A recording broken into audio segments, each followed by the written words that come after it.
معافی کے بعد سزا نہیں ہوتی. جرم کی یا سزا ہوتی ہے یا معافی ہوتی ہے. چلو معاف کر دیا, سزا سے بچ گئے, آگے کیا ہے؟ آگے تو کچھ نہیں بنتا نا. لیکن اللہ رب العزت مالک الملک ہے, بادشاہوں کا بادشاہ ہے.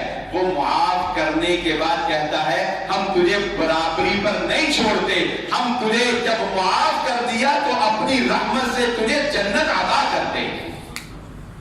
وہ برابری تھی, یہ ہماری عطا ہوگی, ہم تجھے ایسے ہی نہیں چھوڑ دیں گے. وہ رحمت سے, کیا جنت جو ہے وہ ہمارے اعمال کا بدلہ نہیں ہو سکتی. جنت تو اللہ کی رحمت سے اللہ اپنے محمد رسول اللہ صلی اللہ علیہ وآلہ وسلم جیسے جلیل القدر نبی, خاتم النبیین, امام الانبیاء, شافع روز محشر کو بھی اللہ رب العزت اپنی رحمت سے جنت الفردوس میں داخلہ عطا فرمائے. اور رب رحمان جب عطا کرنے پہ آتا ہے تو دیکھیں لا یسأل عما یفعل وهم یسألون, نہ اس سے کوئی پوچھنے والا, نہ اس سے کوئی سوال کرنے والا, نہ اس کے خزانوں میں کوئی کمی آنے والی. وہ عطا کر کے خوش ہونے والا, وہ دے کر خوشی محسوس کرنے والا. تو وہ جب عطا کرنے پہ آتا ہے تو معافی سے آگے بھی ایک درجہ رکھتا ہے. اللہ کے نبی صلی اللہ علیہ وآلہ وسلم کے پاس ایک شخص آیا, آ کر کہنے لگا اے اللہ کے نبی صلی اللہ علیہ وآلہ وسلم, آپ کا کسی ایسے شخص کے بارے میں کیا خیال ہے جس نے دنیا کا کوئی چھوٹے سے چھوٹا اور کوئی بڑے سے بڑا گناہ نہ چھوڑا ہو؟ اتنا گناہگار. تو آپ صلی اللہ علیہ وسلم نے بھانپ گئے نا, آپ کی بصیرت اور حکمت اور دانائی جو اللہ نے آپ کو عطا کی تھی, آپ بھانپ گئے کہ یہ کسی کا کہہ کے پوچھ رہا ہے, اصل میں تو خود ہے. آپ نے فرمایا کسی کی بات چھوڑ, تو اپنی بتا گواہی دیتا ہے. تو اس نے کہا اشہد ان لا الہ الا اللہ واشہد ان محمدا عبدہ ورسولہ. آپ نے فرمایا فافعلوا الخیرات وتترکوا السیئات, آج کے بعد نیکیاں کرنا شروع کر دے اور گناہوں کو چھوڑ دے. یہ معافی نہیں ہے, یہ معافی سے اگلی بات ہے. کہا آج کے بعد نیکیاں کرنا شروع کر دے, گناہوں کو چھوڑ دے, اللہ تیرے سابقہ گناہوں کو بھی نیکیوں کے اندر تبدیل فرما دے گا. اچھا اس فیصلے سے کیا ہوگا؟ جب اس کے ماضی کے گناہ بھی نیکیوں میں بدل گئے تو اب کیا ہوا؟ وہ جو چند لمحے پہلے سب سے بڑا گناہگار تھا, وہ چند لمحوں بعد سب سے بڑا نیکوکار بن گیا. لمحوں میں زندگی کو بدل دیا. لمحوں میں کبھی یہ حقیقت منتظر نظر آ لباس مجاز میں کہ ہزاروں سجدے تڑپتے ہیں میری جبین نیاز میں, نہ کہیں جہاں میں اما ملی جو اما ملی تو کہاں ملی, نہ کہیں جہاں میں اما ملی جو اما ملی تو کہاں ملی. اس بندہ خاکسار کو تیرے عفو بندہ نواز میں, تیری معافی میں اس بندے کو پناہ ملی ہے, جو اقبال نے کہا. اور جو پہلا شعر ہے نا وہ پتہ کیا ہے, اس کا ذرا میں کھول کے بیان کروں.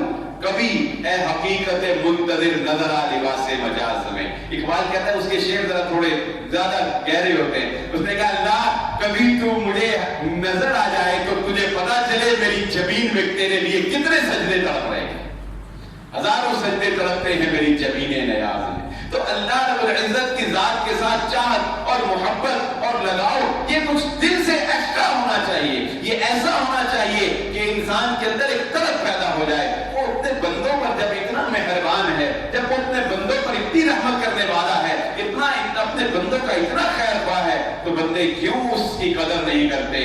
یا ایھا الناس انتم الفقراء الی اللہ واللہ هو الغنی الحمید. اس سے ملتا جلتا ایک اور واقعہ بھی سن لیجیے, یہ بھی دل کو باغ باغ کر دے گا. نبی صلی اللہ علیہ وآلہ وسلم نے جب یہ واقعہ سنایا تو آپ بڑا مسکرائے, اور آپ کیوں مسکرائے وہ بھی بڑی بات ہے.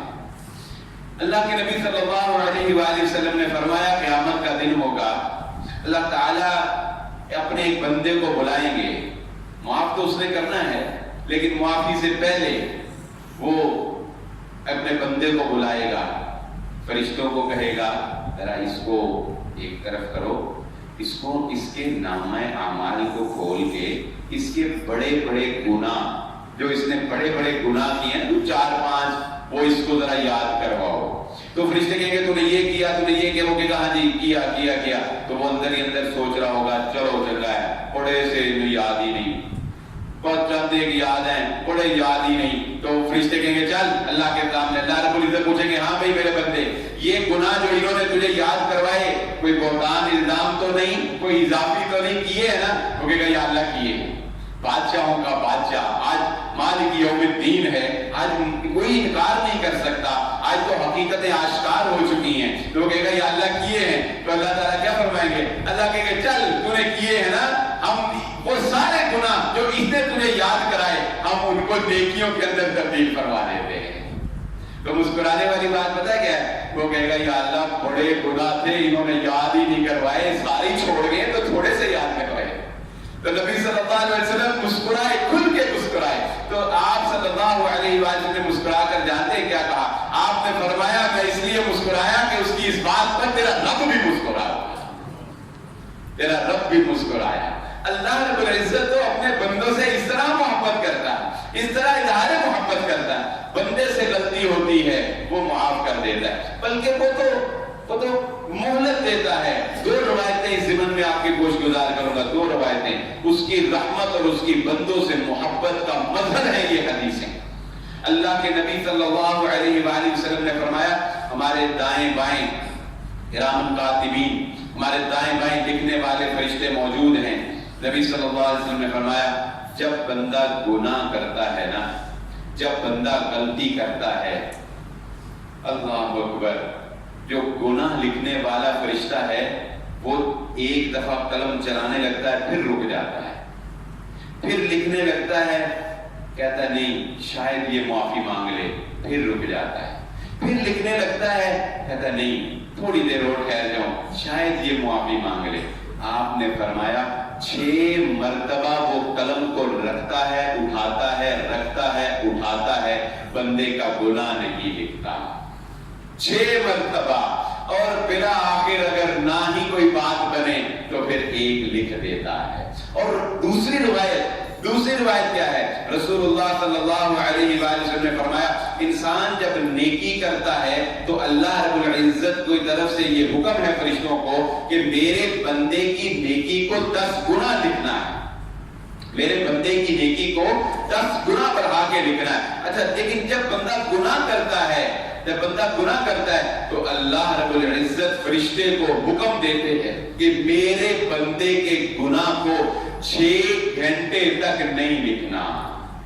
ان دونوں روایتوں کو اگر میں ملاؤں تو میرا خیال ہے کہ وہ بات اس طرح بنے گی کہ وہ فرشتہ لکھنے لگتا ہے پھر اٹھا لیتا ہے، 1 گھنٹہ انتظار کرتا ہے، پھر قلم رکھتا ہے لکھنے لگتا ہے، پھر اٹھا لیتا ہے، پھر 1 گھنٹہ انتظار کرتا ہے، حتیٰ کہ 6 گھنٹے تک اگر بندہ اللہ سے توبہ کر لے، معافی مانگ لے، اللہ اس گناہ کو لکھتا ہی نہیں ہے۔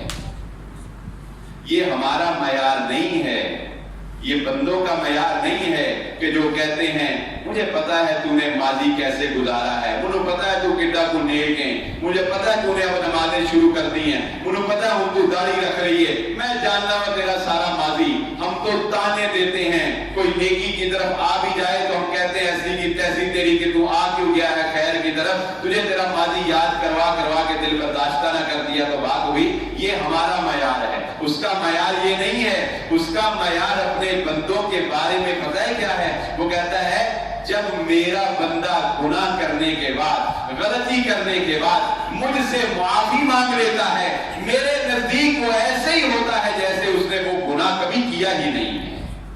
التائب من الذنب کمن لا ذنب لہ، گناہ سے توبہ کرنے والا، گناہ سے معافی مانگ لینے والا اللہ رب العزت کے ہاں، اللہ کے نزدیک ایسے ہی سمجھا جاتا ہے جیسے اس نے کبھی وہ گناہ کیا ہی نہیں ہوتا ہے۔ یہ ماہ مبارک کی جو گزرتے ہوئے لمحات، جو گزرتی ہوئی گھڑیاں ہیں، ان میں یہی پیغام آپ کو دینا چاہتا ہوں کہ اللہ رب العزت کے سامنے ان ہاتھوں کو اٹھائیں، اپنے ماضی پر نظر دوڑائیں، کتنوں پر ظلم کیا، کتنوں کو زیادتی کا نشانہ بنایا، کتنوں کو زبان سے تکلیف دی، کتنوں کو تانے دیے، کتنوں پر حق مارے، کتنی نمازیں چھوڑی، کتنے روزے چھوڑے، کتنے گناہ کیے، کتنی دفعہ جھوٹ بولا، کتنا سود کھا رہے ہیں، کتنی رشوتیں لے رہے ہیں، کتنی بے پردہ عورتوں کے اوپر نگاہوں کو اٹھایا ہے، نہ جانے سر تپا ہم کتنے گناہ کر چکے ہیں، مگر ان خالی ہاتھوں کو اٹھا کر اس رب کو کہیں اللہ معاف کر دے، اللہ شرمندگی ہے معاف کر دے، اللہ کی قسم وہ کہتا ہے میں سارے معاف کروا دوں، مجھے پرواہ نہیں کوئی نہیں۔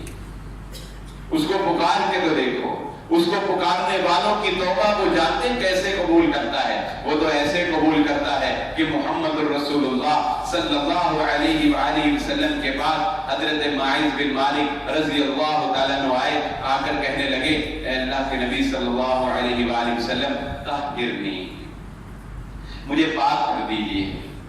نبی صلی اللہ علیہ وآلہ وسلم پریشان ہو گئے، آپ نے فرمایا کس سے پاکی چاہتے ہو؟ اس نے کہا من الزنا، مجھ سے زنا ہو گیا۔ آپ نے چہرہ مبارک کو موڑ لیا، اس نے پھر کہا، آپ نے پھر رخ انور کو موڑ لیا، اس نے پھر کہا، آپ صلی اللہ علیہ وآلہ وسلم نے تصدیق کرنے کے بعد حد جاری کرنے کا حکم نافذ کر دیا۔ حد کو لگاتے ہوئے کسی صحابی کی زبان سے اس شخص کے بارے میں، حضرت معاذ بن مالک رضی اللہ تعالیٰ عنہ کے بارے میں ایک نازیبہ کلمہ نکل گیا، ایک ہلکی سی بات نکل گئی۔ اللہ کے نبی صلی اللہ علیہ وآلہ وسلم نے فرمایا نا نا نا، معاذ کو برا نہ کہو، معاذ کو غلط نہ کہو، معاذ کے بارے میں کوئی جملہ نہ کہو۔ اللہ کی قسم معاذ نے ایسی توبہ کی ہے پورے مدینے پر تقسیم کر دی جائے، ساروں کی بخشش کے لیے کافی ہو جائے۔ توبہ تو اس نے ایسی کی ہے، وہ جب قبول کرنے پہ آتا ہے، وہ جب معاف کرنے پہ آتا ہے تو وہ بڑے بڑے گناہگاروں کو معاف کر دیتا ہے۔ وہ تو اس کو بھی معاف کر دیا جس کو رسول اللہ صلی اللہ علیہ وآلہ وسلم نے کہا تھا تو نے میرے چچا کو قتل کیا ہے، جہالت میں کیا تھا، جب ایمان لے آئے پچھلے سارے معاف ہو گئے۔ کتنی تکلیف ہوگی اللہ کے نبی صلی اللہ علیہ وسلم کو، آپ نے کہا تیرا ایمان قبول، تو مسلمان ہو چکا، پچھلے معاف ہو چکے، بس ایک کام کرنا، میرے سامنے نہ آیا کر، تو جب میرے سامنے آتا ہے مجھے اپنا چچا یاد آ جاتا ہے، مجھے اپنا چچا۔ لیکن یہ نہیں کہا کہ نہیں نہیں تو نے اتنا بڑا گناہ کیا تھا، تجھے ہم مسلمان نہیں مانتے، نہیں نہیں تو نے اتنا بڑا گناہ کیا تھا، تجھے ہم مومن نہیں مانتے، چل نکل جا تو دائرہ اسلام سے۔ نہیں، اسلام کی باہیں بھی کشادہ، اور رب العالمین آسمان دنیا پر آ کر کہتا ہے اے میرے بندے، اے دن کے خطا کار، اے رات کے گناہگار، مجھ سے معافی مانگ لے میں تجھے معاف کر دوں، مجھ سے بخشش مانگ لے میں تجھے بخش دوں، مجھ سے رزق مانگ لے میں تجھے عطا کر دوں۔ اس کو تو اتنی خوشی ہوتی ہے۔ اللہ کے نبی صلی اللہ علیہ وآلہ وسلم نے فرمایا جب بندہ اللہ سے معافی مانگتا ہے تو اللہ کو کتنی خوشی ہوتی ہے۔ ایک شخص سفر پر نکلا، سواری پر اپنا سامان لادا اور چلے جا رہا ہے، راستے میں کہیں آنکھ لگ گئی، سواری کما تازو سامان گم گئی، ڈھونڈ رہا ہے، ڈھونڈتے ڈھونڈتے تھک گیا، تھک کر جب ایک درخت کی چھاؤں میں بیٹھا تو سو گیا۔ بیدار ہوا تو دیکھا کہ سواری بھی پاس ہے اور اوپر سامان بھی موجود ہے۔ اتنی خوشی ہوئی کہ خوشی میں کہنے لگ گیا اے اللہ تو میرا بندہ اور میں تیرا رب، تو میرا بندہ اور میں تیرا رب۔ کتنی خوشی ہوئی ہوگی۔ اللہ کے نبی صلی اللہ علیہ وسلم نے فرمایا جب بندہ اللہ سے معافی مانگتا ہے اللہ کو اس سے بھی زیادہ خوشی ہوتی ہے جتنی اس بندے کو خوشی ہوئی تھی۔ توبہ کی پہلی شرط احساس جرم پیدا ہو، ندامت ہو، شرمندگی ہو، مانو کو میں نے گناہ کیا ہے، بار بار معافی مانگ لو، وہ پرواہ نہیں، وہ کوئی پرواہ نہیں اس کو۔ آیا ایک شخص نبی صلی اللہ علیہ وسلم میرے سے آپ سے یہ غلطی ہوتی ہے، ہم توبہ کرتے ہیں نا کچھ دیر قائم رہتی ہے، جس طرح یہ جمعہ سن کے جاتے ہیں نا تو کچھ دیر اثر رہتا ہے، کچھ دن دو ایمان کے مطابق کسی کا ایمان جتنا مضبوط ہوتا ہے اتنی دیر اس کو اثر رہتا ہے۔ عمرہ کر کے آتے ہیں، حج کر کے آتے ہیں نا، اثر رہتا ہے کچھ دیر، اس لیے سنتے رہنا چاہیے، دین سے منسلک رہنا چاہیے تاکہ اثر قائم رہے، تاکہ اثر۔ تو ہم گناہ کرتے ہیں، توبہ کرتے ہیں، پھر ہو جاتا ہے، پھر کہتے ہیں یا اللہ پہلے بھی کی تھی پھر معاف کر دے، آئندہ نہیں کروں گا۔ اس کے ہاں کوئی لمٹ نہیں۔ نبی صلی اللہ علیہ وسلم کے پاس ایک شخص آیا آ کر کہنے لگا اے اللہ کے نبی صلی اللہ علیہ وسلم مجھ سے گناہ ہو گیا۔ کیا ہوتا ہے انسان سے گناہ ہو جائے، کیا ہوتا ہے؟ آپ نے فرمایا دل پر سیاہ دھبا لگ جاتا ہے۔ اس نے کہا بندہ معافی مانگ لیتا ہے، آپ نے فرمایا دھبا صاف ہو جاتا ہے۔ اس نے کہا پھر ہو گیا، آپ نے فرمایا پھر ایسے ہی ہوگا. اس نے تیسری دفعہ پھر پوچھا, اللہ کے نبی صلی اللہ علیہ وسلم پھر گناہ کر لیا. آپ نے فرمایا پھر دھبا لگے گا. کہتا پھر معافی مانگ لی. آپ نے فرمایا پھر صاف ہو جائے. بلا آخر آپ بھانپ گئے کہ یہ پوچھنا کیا چاہتا ہے. یہ پوچھنا چاہتا ہے کہ آخر کتنی گواہی, آخر کتنی گواہی. بندہ ایک دو دفعہ کسی ملازم کو معاف کر رہا ہے تو اسے کہتا ہے چل نہ تیرا تو کم ہی ہے, تو کم ہی پڑھ لے. تو لیکن اللہ تعالیٰ یہ نہیں کہتا. اللہ تعالیٰ کیا کہتا ہے؟ اللہ کے نبی صلی اللہ علیہ وسلم نے فرمایا اے صحابی تو جو جاننا چاہتا ہے نا وہ یہ ہے کہ بندہ اللہ سے معافی مانگنے سے شرما سکتا ہے, اللہ معاف کرنے سے اکتانے والا نہیں ہے. توبہ کا دروازہ کبھی بند نہیں ہوتا حتیٰ کہ انسان ڈوبنے لگے. جب فرعون ڈوبنے لگا تو اس نے کہا اب میں موسیٰ اور ہارون کے رب پر ایمان لاتا ہوں. اللہ نے کہا آنا تو نے بڑی دیر کر دی. یہ نہیں کہا تجھے تیرے لیے معافی نہیں تھی, کہا تو نے بڑی دیر کر دی. پہلی شرط جرم کا احساس, غلطی کا احساس, یہ احساس کہ میں نے رب کی نافرمانی کی ہے. نمبر 2, خالی ہاتھوں سے اس سے معافی مانگنا, اس سے کہنا کہ اللہ مجھے معاف کر دے, اس سے کہنا. نمبر 3, آئندہ نہ کرنے کا پختہ عزم. دل میں ارادہ پختہ ہونا چاہیے. ہو جائے یہ ایک الگ بات ہے, لیکن یہ نہیں کہ ارادہ ہی نہ ہوگا اوپر سے ہی پھر نہیں ہوگا. دل کا ارادہ پختہ. اور چوتھی, اگر وہ حقوق العباد میں سے ہے, کسی کا حق مارا, کسی کی عزت کو اچھالا, کسی کو تانا دیا, یا جو بھی کسی کو نقصان پہنچایا, جب تک اس بندے سے معافی نہیں مانگی جائے یا اس کا حق نہ ادا کیا جائے توبہ کی قبولیت نہیں ہے. اللہ رب العزت سے دعا ہے اللہ مجھے اور آپ کو جو کہا اور جو سنا سمجھنے کی اور عمل کرنے کی توفیق عطا فرمائے. وما علیہ